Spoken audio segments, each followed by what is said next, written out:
with literally hundreds of thousands of Islamic brothers and Islamic sisters globally reforming their lives from the world of sins to thawab.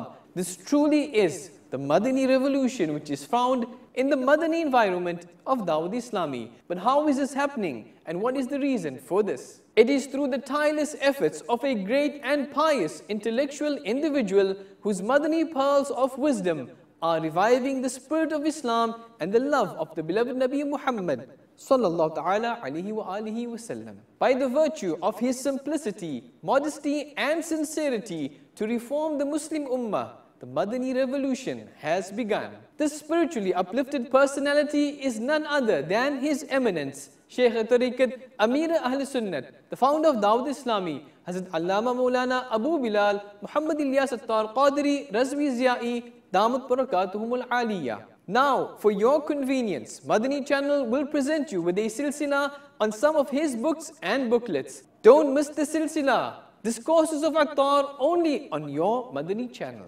Watch the series Discourses of Attar on Saturday in Madinah Munawwara, 10:30 p.m. in Pakistan, 12:30 a.m. on Madani channel. मुझे अपनी और सारी दुनिया के लोगों की इस्लाह की कोशिश करनी है इंशाअल्लाह।